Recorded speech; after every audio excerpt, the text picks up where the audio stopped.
गोटे दलर प्रतिष्ठा दिवस निजर जन्म दिवस सहित सामान आम निजक जमी भल पाचु से दल को भल पाइबा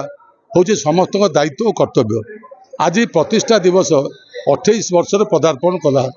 यही 28 वर्ष भितर नवीन बाबू नेतृत्व में विजु जनता दल ओडिशावासी बल बहु कार्य बहु कार्य किसी कार्य रही लोक धारणा थिला जदि षष्ठ थर मुख्यमंत्री होता हुए तो से कार्यगुड़िक से करें आहरी ओडिशा विकसित होता किंतु दुर्भाग्यवशतः जो कारण रहू पराजय वरण हो लोक कहते आमे भोट देचु आपण आम मुख्यमंत्री हुए तो विधि विधान रे आपण मुख्यमंत्री न हो पारती आमे लोकमत को सम्मान देचु आमे कहून जे लोकमत जहाँ आमे भूल है कि ठीक है लोक विचार करेंगे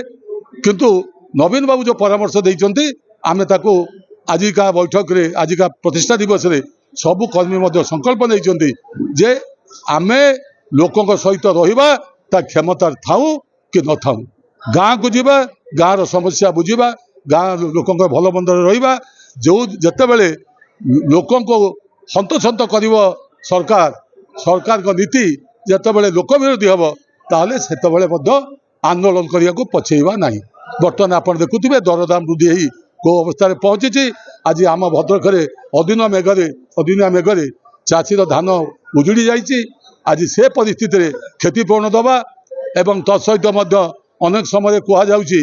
जे आमे टेक्सटाइल पार्क करदेलु अमुके करदेलु जो मैंने किसी करते सब कथा करते तुम आसु आस टेक्सटाइल पार्क केमती करदेल 6 मास भर गोटे रास्ता बिल हिड़ करना तुम टेक्सटाइल पार्क करदेल ये आगुरी होता तुम केन्द्र ताको घोषणा कर जो इंडियन ऑयल कॉर्पोरेशन से जेहेतु मेन मुख्य पार्टनर थिला जाफल अन्य माने जो माने दवा कथा से आगुरी राजी होते से जा हो बर्तमान आम धन्यवाद कृतज्ञता जनइबा जे जो चाषी मान जो मैंने जमी देले अल्प दाम देते तापर दाम मूल्य वृद्धि करने हाइकोर्ट कले नवीन बाबू मूल्य वृद्धि को आम आशा करवा लोकों जो आशा भरसा अच्छी टेक्सटाइल पार्क यथाशीघ्र हो जमी हर लोकों को पिला नियुक्ति दो से अंचल विकास में सहायक हो।